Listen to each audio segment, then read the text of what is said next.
Our text this morning begins in Ecclesiastes chapter 8, verse 16.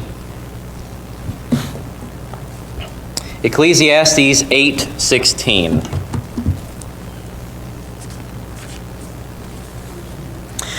When I applied my heart to know wisdom, and to see the business that is done on earth, how neither day nor night do one's eyes see sleep, then I saw all the work of God, that man cannot find out the work that is done under the sun.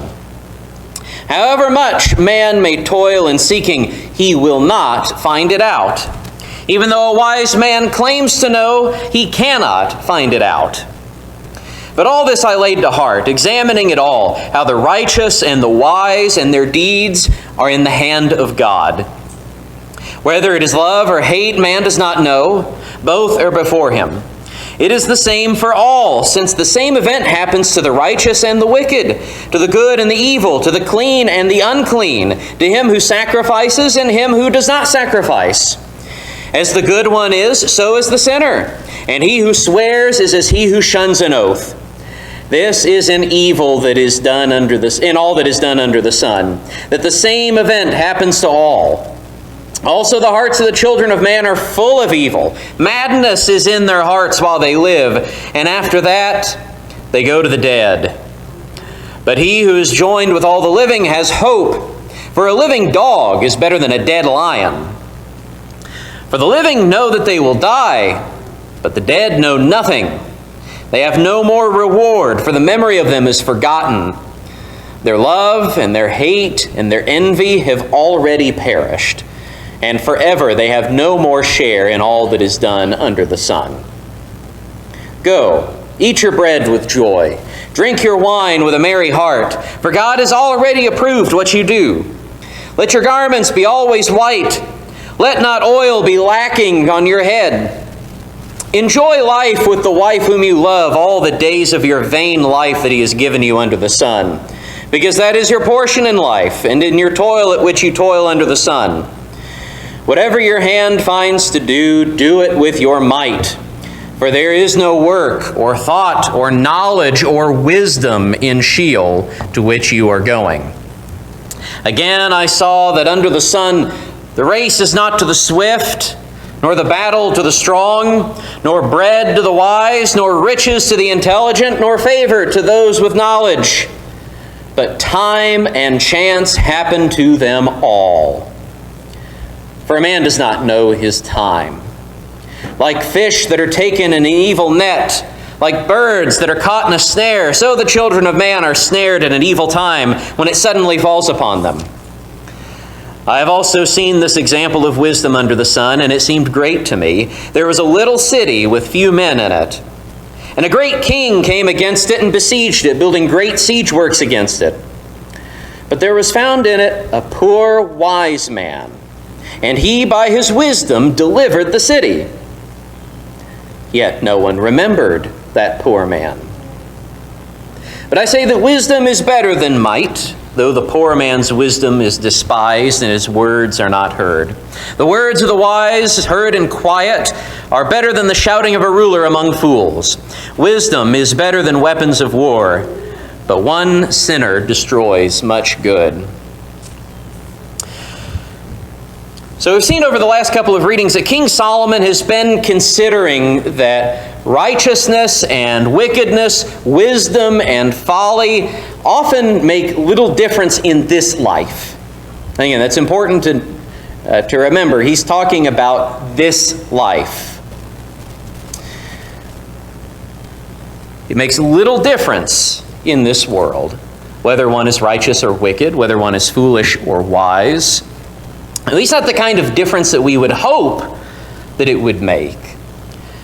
Right? Not the kind of difference that, for example, Job's friends expected it to make. As they come to Job in his mourning and they just naturally think that, well, if you're suffering, it's because you've done something wrong. Right? You've had a terrible calamity happen to you, it's because you've sinned horribly. Right? And a big chunk of one of the major themes of the story of Job is that that's not the case. And that's what Solomon is getting across to us in Ecclesiastes. And He continues exploring that today in a couple of different ways, and he's going to do it over the next couple of chapters as well. First off, the first way in which he explores this idea that righteousness and wisdom often make little difference in this life is that our human wisdom is not enough to pierce the veil. Meaning, this life is not in our hands. This life is not under our control. It is ultimately under God's control. All this I laid to heart, examining it all, how the righteous and the wise and their deeds are in the hand of God. Whether it is love or hate, man does not know. Right? Everything is in God's control, but it's not our place to know what God is doing in this world. I saw all the work of God, that man cannot find out the work that is done under the sun. And even though a wise man claims to know, he cannot find it out. Now, we may know the broad strokes of God's intentions. Right? That's the whole point of the Scriptures. He has revealed the broad strokes of his intentions to us, that he loves us and intends to save us. And he's shown us how he is doing that. But God's working in the day-to-day world is largely a mystery to us. And I'm sure I'm sure all of us have run across situations in our day-to-day life where we wonder, why did that happen? Right? We confess that God is in control. And things happen in our lives, and what on earth is going on? It's because it's not ours to know. That's also a major theme of the book of Job, by the way. That it's not ours to know. We affirm that he's in control of everything because he's told us he's in control of everything, but we often struggle to see his hand in everything. And that's true no matter how wise you are. You can be the wisest man on earth. Solomon was the wisest man on earth. And he could not know. You're left in the dark almost as much as the fool is. And then this horrible irony occurs. The only thing that allows us to see on the other side of the veil, the only thing that allows us to discern, it even possibly allows us to discern what God is doing, is death, which everyone comes to eventually, regardless of how righteous or how wicked you are, how wise or how foolish you are, whether you offer sacrifices or withhold them, whether you are good or bad, everyone dies. The fool and the wise man see the other side at exactly the same moment, the moment they die. But at that point, and as far as God's activity in this world, in this life is concerned, at that point, that knowledge obviously becomes useless to you because you're no longer in this world anymore. In fact, Solomon says it can't even be counted as knowledge. Right? The living know that they'll die, but the dead know nothing, he says. Their love and their hate and their envy have already perished, and forever they have no more share in all that is done under the sun. And so our wisdom is always insufficient to know what God is doing in this world. And the only way that we can possibly come to know what God is doing in this world is by leaving it. And so in this life, our righteousness and our wisdom often make little difference to us. Second, even in this life, the talents and the virtues that we have may amount to little. Right? When we're trying to see God's activity in things, our virtue amounts to little, amounts to nothing. But even in just the daily goings-on in this life, the things that we might think that we should have some control over, Solomon says our talents and our virtues practically come to nothing. He's already noted that, again, that the same thing happens to the righteous as to the wicked. He calls it a great evil. Then he goes on to say what we read in chapter 9, verse 11. All right, this reading has got some of my favorite verses in the whole Bible right here. This is one that deserves to go up on the wall. Again, I saw that under the sun the race is not to the swift, nor the battle to the strong, nor bread to the wise, nor riches to the intelligent, nor favor to those with knowledge, but time and chance happen to them all. There are all kinds of virtues in this life. Not just righteousness and wisdom, things that we consider in terms of moral good and evil. There are other kinds of virtues as well. Solomon says none of them ultimately make the kind of difference that we want them to make. The race does not go to the swift. The battle doesn't go to the strong. And then we get this story that it starts off pretty gratifying. You've got this small town, there's only a few men in it, and this great king comes and besieges this little town. He has this immense army, lays up these great siege works. Looks like this little town is toast. And then, out of nowhere, there's this wise man, a man of the town, who appears, and through his wisdom saves the city. Right? Make a 90-minute, straight to DVD movie on it. Air it on the Hallmark Channel. It's a feel-good story. Until you get to the last line of the story, yet no one remembered that poor man. Right? The closing shot of this sweet Hallmark movie is that this guy continues poor and dies forgotten. Nobody knows who he is. The end of the story is absolutely horrifying. This man's wisdom was able to save his whole town. It's not a large town. Again, Solomon has emphasized this to us. You would think everybody in this town ought to know everybody, and especially the guy who saved the whole town from that one time that this king came in and tried to conquer us. And yet, this man's wisdom that could save the town could not save him from poverty and could not save him from obscurity. That last line of the story is galling, and yet it's common. Solomon says that it's common. Time and chance happen to everyone, he says. And our virtues are often insufficient to overcome our circumstances. This is why, by the way, we need to be very slow to judge people who are in difficult circumstances, like Job. Right? There are plenty of Jobs in this world, and we should never be Job's friends, because time and chance happen to everyone.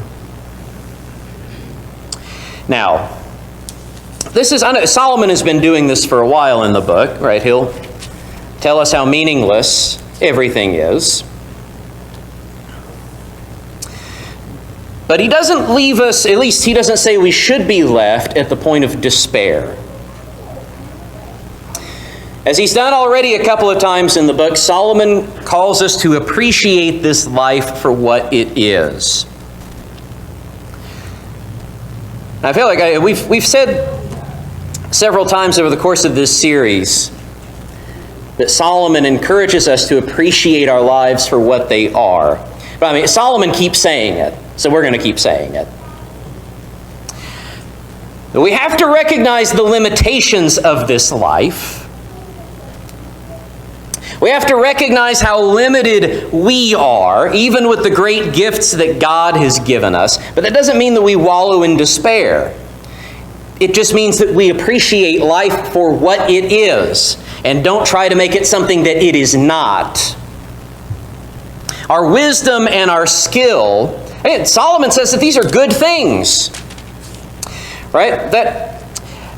I say that wisdom is better than might, though that poor man's wisdom is despised and his words are not heard. The words of the wise heard in quiet are better than the shouting of a ruler among fools. Wisdom is better than weapons of war, but one sinner destroys much good. All right, wisdom is good in and of itself. But our wisdom and our skill will not take us beyond our limits. It's not going to let us see on the other side of things. It's not going to give us control over things.